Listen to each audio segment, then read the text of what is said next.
The Hound of the Baskervilles by Sir Arthur Conan Doyle. Chapter 1. Mr. Sherlock Holmes.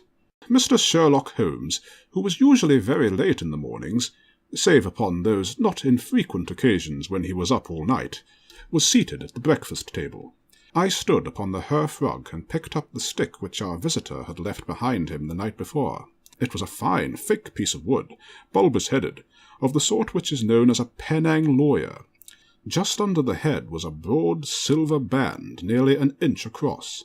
To James Mortimer, M.R.C.S., from his friends of the C.C.H., was engraved upon it, with the date 1884.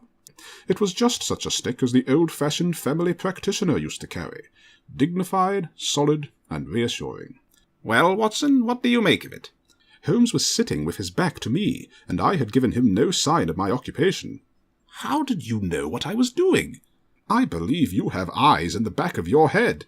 "I have, at least, a well-polished, silver-plated coffee-pot in front of me," said he.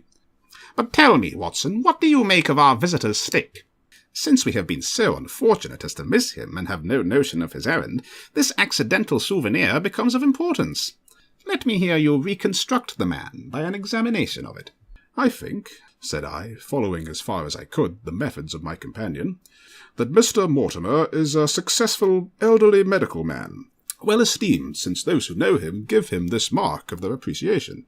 "Good," said Holmes. "Excellent. I think also that the probability is in favour of his being a country practitioner who does a great deal of his visiting on foot." Why so?" "Because this stick, though originally a very handsome one, has been so knocked about that I can hardly imagine a town practitioner carrying it.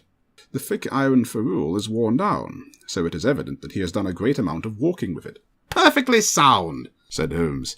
"And then again there is the Friends of the C.C.H. I should guess that to be the something hunt, the local hunt to whose members he has possibly given some surgical assistance, and which has made him a small presentation in return." "Really, Watson, you excel yourself," said Holmes, pushing back his chair and lighting a cigarette. "I am bound to say that in all the accounts which you have been so good as to give of my own small achievements, you have habitually underrated your own abilities. It may be that you are not yourself luminous, but you are a conductor of—" "The cloud's attacking me!" he shouted, and Watson ran and came running to see what all the fuss was. "Oh, this is disaster! I will help you kill Clown!" Watson remarked, and he punched Clown in gut. "Ha! You think that violence will solve you problems?" Moriarty appeared atop of balcony and lectured Sherlock and Watson. "Too late!" he said, and room blowed up, and Sherlock was forced back, and Watson died. "No! Watson!" said Sherlock, but he was already gone. Sherlock was annoyed with Moriarty, so ran to top of balcony and smacked Moriarty in face, which caused him to fall. "I'm falling!" said Moriarty, and he fell, and the Clown shouted him because Clown thought he was Sherlock. I wish I hadn't been so evil." Moriarty spurted his last words, and then kicked bucket.